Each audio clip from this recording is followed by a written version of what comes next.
Welcome to Shaped by Faith, where we shape our bodies and hearts for God's purposes. My guest today is Bruce Sheldon. He's the volunteer and chapter president of Sleep in Heavenly Peace. Welcome to Shaped by Faith, Bruce. Thanks for having me. Absolutely. I can't wait for our listeners to learn all about Sleep in Heavenly Peace. I've seen you out there on social media and the great things that you are doing for children. So I would love for you to share with us the story and the history behind Sleep in Heavenly Peace and how it got started. Sure, I'd love to. Sleep in Heavenly Peace was started back in about 2012 in Twin Falls, Idaho. There was a gentleman named Luke Mickelson, and him and his family heard about a little girl in their church, I think it was around Christmas time, that didn't have a bed. And so they just went out and bought lumber, went in the garage, and figured out how to build a bunk bed, and they took it to them. Oh, wow. And then over the next year and a half or so, they heard about a few more cases and built a few more like that, and then they started realizing that there was actually a real need out there for it. So they kind of started getting friends and family together and kind of building a team, out of it. And I guess that was where the first chapter was started right there. And then over about the next 6 years, they expanded to about 8 or 9 chapters, mainly in the Idaho area right there.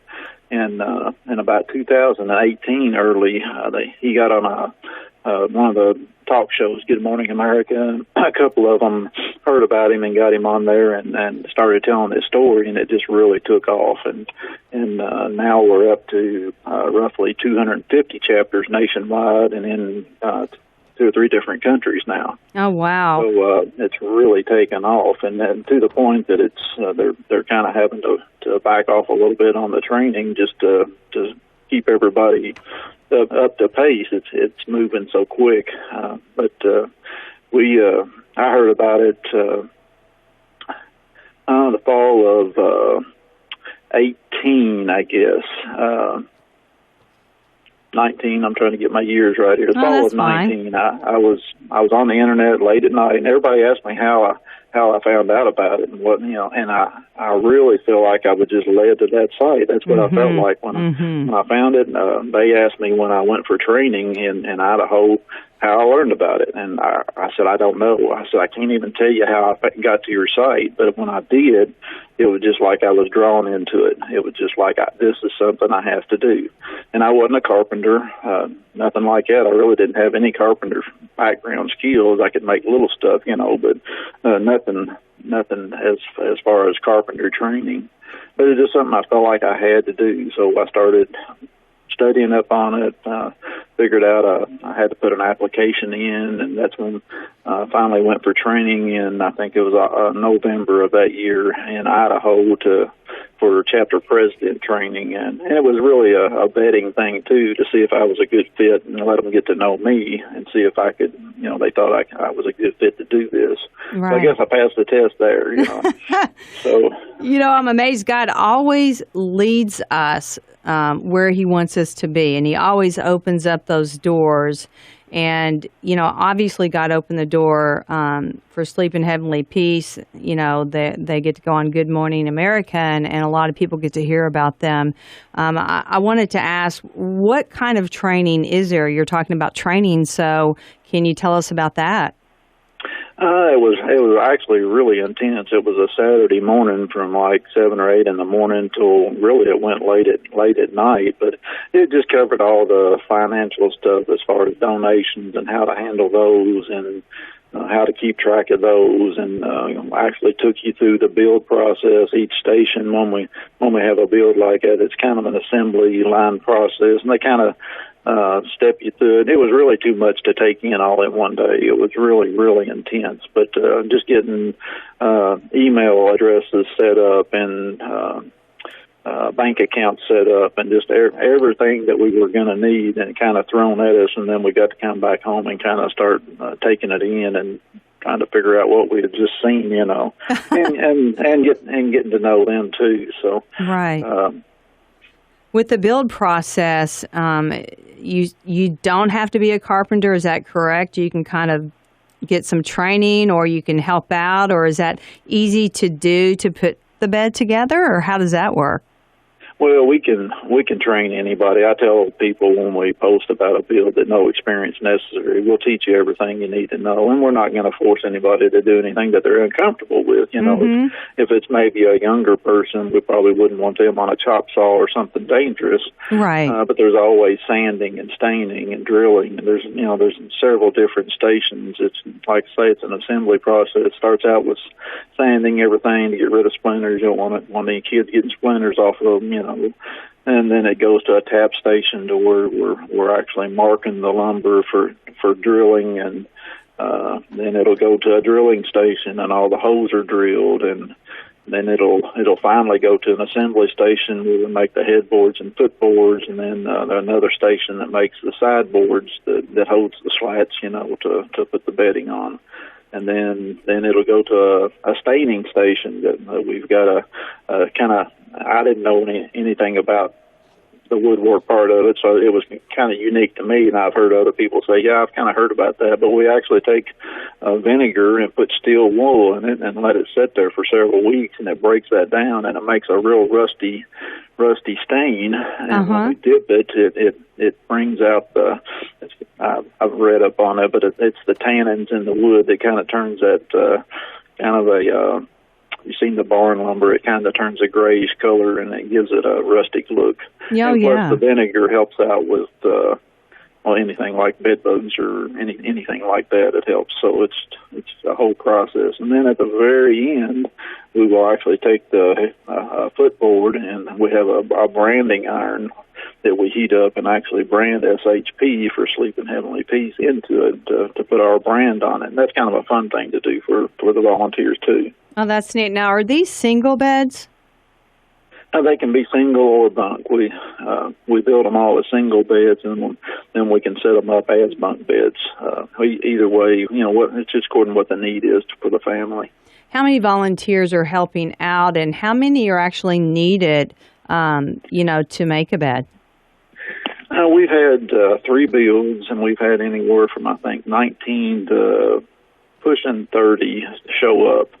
And we've always got new volunteers, so we're always in the process of training. And we've kind of got a core group together that has been to all the builds and kind of knows what they're doing. So we're there to keep everybody safe and keep the stations in line and make sure everything's getting put together the way it has to be. So it goes together right when we get out into the houses and start setting them up. So as far as numbers, with the COVID thing, it's really restricted us. You have to have the distancing and the mask and the sanitizing and all that kind of stuff. So that's really changed things for us. So we haven't had too many yet. I guess if we get to the point we have too many, we might have to have it cut off and say, all right, we can only have this many at a build for now, until all this is over with, hopefully eventually. That's right. Well, we're praying that it is over with soon. I want to ask, is there a great need in our community of children needing a bed? Well, they tell us the national average is 2 to 3% of the population. So we're restricted to just 3 zip codes in Owensboro, 42301, 2, and 3, which takes in Owensboro and a little bit of the outlanding areas around it. So you're talking, say, 60,000 people. We're talking 12 to 1,800 beds needed just in Owensboro alone. Wow. So, there's definitely a need. So how many beds have been assembled since you began this chapter in Owensboro, and how many have been given out? We've built, I think, 76 so far, and we've distributed 51 of those so far. So we've got a waiting list right now of about up to 60. So it's growing really every day. I get requests, and some of those, by the time we make a call and say, hey, we're ready to do something, and some of them will say, well, we've already got a bed, and I say, well, that's great, because that just opens it up for somebody else that doesn't have one, Right. So we'll see situations like that. But right now we've got about 60 waiting, so we're setting up for deliveries right now. So it's a lot of beds. Okay, we need to take a break here, and we will be right back with more Shaped by Faith, so everyone stay tuned. Welcome back to Shaped by Faith. We shape our bodies and hearts for God's purposes. My guest is Bruce Sheldon. He's a volunteer and a chapter president of Sleep in Heavenly Peace. And Bruce, you're doing some wonderful things in our community along with some other volunteers. And it takes a lot of volunteers to make this thing, go smoothly. And it sounds like it is. You're making a lot of beds. But, when you were talking in the first segment, I noticed you were as you were talking, I'm thinking they're doing everything with excellence. They're organized. They've got this down. There's training involved. And they're just not slapping wood together. They're actually, doing everything they're doing with excellence. And that's what God calls us to do, to give him our best. And so I just want to thank you and the team that you also work alongside of. So where do all the supplies come from to make the beds? Well, we're strictly donation driven. If it wasn't for the donations from the Owensboro public, then we wouldn't exist. We have we have a national sponsor in Lowe's that we've got some grant money from that's helped us out. But generally speaking, it's just the local people donating either money or bedding or just whatever we need. Everybody's been really, really generous, and we haven't had to buy any of the bedding. When we go into a home and set up a bed, we're not just setting up the frame and mattress or something and leaving it. We're actually supplying the mattress, the sheets, the pillowcases, the comforter. It's a complete setup when we leave it there. So we have the needs of all the bedding, not just a bed frame or lumber. We've taken the grant money that Lowe's has given us over the past year and bought lumber for the builds. And of course, if they're giving grant money, they like their money to be spent with Lowe's, and that makes sense. And so we want to give a big thank you to them. They've been a big help. But early on, we had to buy all of our tools. All of our tools are owned by us. We can't allow volunteers to bring in their own stuff for liability purposes. We don't want somebody getting hurt with someone else's tools and getting sued or something like that. So we had to buy our own tools, which is about $4,000 worth of drills and saws and sanders and just everything we needed. And the Owensboro Civitan Club, back last, I think it was January, sent us a check for $4,000 to cover those tools. So that was a big help on getting this started. Since then, I've found an enclosed trailer to help move stuff around with, and just kind of grown as we've come along. But if it wasn't for the donations, we wouldn't make it. But what's the cost involved, Bruce, for a bed itself, like the bed with the bedding? How much would that cost altogether? A bunk bed, two beds with all the bedding and everything is about $400, and that's went up about $50 in the past year or so. With the supply has diminished some with people cutting down on production. So lumber prices, and if anybody's involved with any construction, they know lumber prices have went way up. So it's about $400 we have invested into a set of bunk beds. Okay, and that's also with the bedding, is that right? Yes. Okay. Yes. So, Bruce, why do you feel it's important to volunteer your services to this amazing nonprofit organization, and how has helping children receive a bed impacted your life personally? Well, I can say I probably didn't know what I was getting into when I first started it, other than just feeling that I really had to do it. But there's a lot more involved in the planning and all. When we go out on deliveries, and I tell everybody, when they come to a build, you've got to come with us on deliveries when we start setting those up sometime, and just get the full effect of what we're doing. Because when you go into a house with kids that have never had a bed before of their own, or maybe sleeping on an air mattress or a mattress, or sometimes a pile of clothes on the floor, believe it or not. But we'll go into a room, we'll set them all up, we'll make the beds, and then call the kids if they're home and get to see the smiles on their faces when they see the bed for the first time. And that's as rewarding for the volunteers as it is for the kids. We get more out of it, or at least as much out of it as the kids do, I think. So it really does your heart good when you see that. Oh yeah, when we bless others and we do what God's calling us to do, and we're obedient, it definitely comes back and blesses a person that's helping someone else. I want to ask, are there any requirements or age restrictions for the children who receive the bed? The only restrictions we have are the ages of 3 to 17. Under 3, we have liability issues with them being small and the way the bed's made and all. And over 17, they're adults and they're out of the age range at that time. There's no income restrictions at all. We just feel like if a kid doesn't have a bed, it's because it's not because of their faults. We just supply the bed, so there's no income restrictions at all on it. Okay. So how do you find the children that need a bed?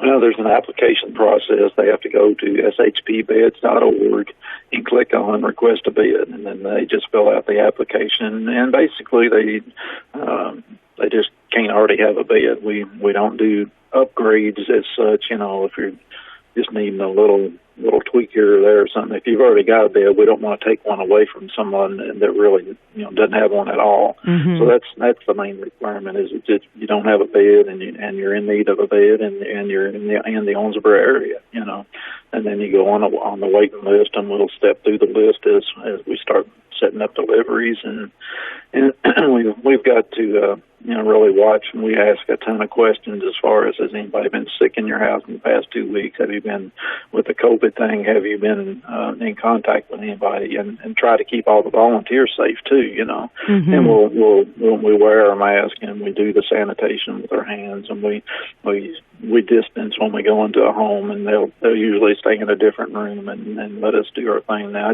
it's nice to get the kids to help when we can, but this has kind of changed things for us for now anyway. Right.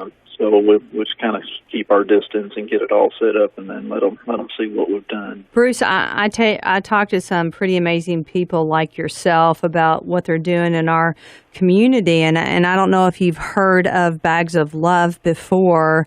Helga Wade, she's actually in her 80s. She's a fireball. She's a pistol. They make quilts and like duffel bags for children, and depending on the age, it's from newborn to the age of 17, and they fill this bag to the brim with needs and fun things and games. And I'm just putting that out there for you because she would absolutely love to also be able to donate a bag along when you give away a bed. So I'm just putting that in your ear, just letting you know about her Bags of Love. I think she'd absolutely love to also help you guys out with that. I want to ask, did you have, and I'm sure you have lots of inspirational stories because you get to see the children, you get to see their faces and how it impacts them, but can you share with us maybe something inspirational that you have seen in a family or a child that's received the bed? Oh, when I went for training in Twin Falls, everybody from the CEO on down is strictly self-supported. Nobody takes a dime of any pay. All the donations go strictly into making the bed. So while we were there, people, that were in the kind of the executive positions with financing or marketing or whatever, were flying in or driving in for this training and introducing themselves throughout the day and telling what they did and what their role was. And while we were doing that, there was a young man over filming this, and I'd seen him doing this, and I just figured they documented their training or whatever. So during one of our breaks, I went over and introduced myself and said, "Hey, you must do all the film work for them, right?" And he said, "No." He said, "I'm actually doing a documentary on SHP for my senior class project." He said they actually gave me a bed it had been 4 or 5 years earlier that he had received a bed from them. And that had such an impact on him. Wow. He had been coming back and volunteering, and then he was actually following up with his senior project to do a documentary on them. So it just showed me that the effect it can have on the kids on lasting, that to see that it's good to help other people. And I've got a stepson that lives with us, and he likes to stay in his room and play video games, believe it or not. I don't know if you've ever heard of that before. No. But since we've started doing this, he comes to the fields, and I take him out with me on deliveries, and he's getting to see other people's needs and being able to help. So it's helped bring him kind of out of his shell and to be able to help out that way. Oh, that's wonderful. We're going to take a real quick break here, Bruce, so we'll be back with more Shaped by Faith. Everyone stay tuned. Welcome back to Shaped by Faith. We shape our bodies and hearts for God's purposes. Bruce Sheldon, the chapter president of Sleep in Heavenly Peace, you're sharing all about this amazing nonprofit organization, Bruce, that gives away beds to children that don't have a bed. And it's totally amazing. And there's no really any requirements. The age is 3 to 17.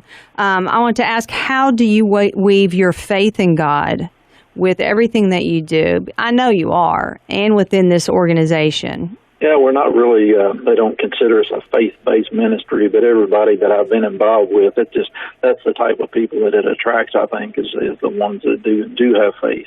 How it's affected me, I was just telling, I was in my dentist office this last week, and I was sharing with him some of the things we were doing. I said, I don't know if you've ever prayed in your life for God to show you exactly what you were supposed to be doing, or why you were here. Maybe you've seen someone taken early in life and say, why were they taken and not me? I'm not doing anything, or I don't feel like I'm as worthy as they were, But through this is the first time in my life, I think, that I can say I'm actually doing what God wants me to do, and without a doubt, there's no doubt there that I'm doing what I'm supposed to be doing. So that's how it's affected me. Now, the people that know me and know my past or whatever, everybody's got a past, Mm-hmm. And I'm by far not a perfect person. But if you read your Bible, then God took a lot of imperfect people and used them. So you've got that right.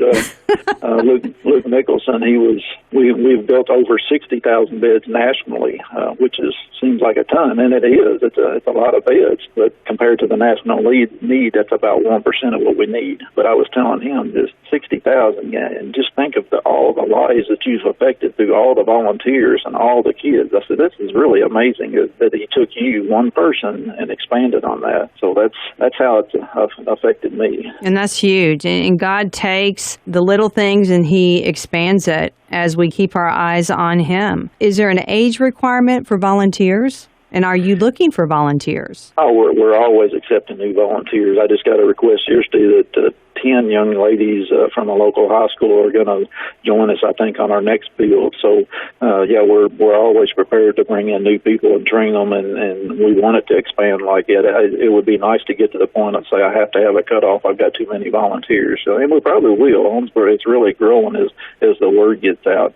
As far as age requirements, if you're under 18, you've got to have a responsible adult that's with you, and then 12 is the minimum. And I would like to say earlier, we wouldn't put someone that's too young on something as dangerous as like a chop saw or something like that. We would give them something safe to do. But yeah, there's always something for the younger ones to do. So how can people contact you, Bruce, or find out more about this organization? Up and on Facebook at SHP Owensboro will get you to our Facebook page, and I post the updates as far as when we're building and some of the deliveries, and you can see all the pictures of the kids and all that, and that's a lot of fun. You can keep track of us on there. As far as donations and things like that, you can go to shpbeds.org.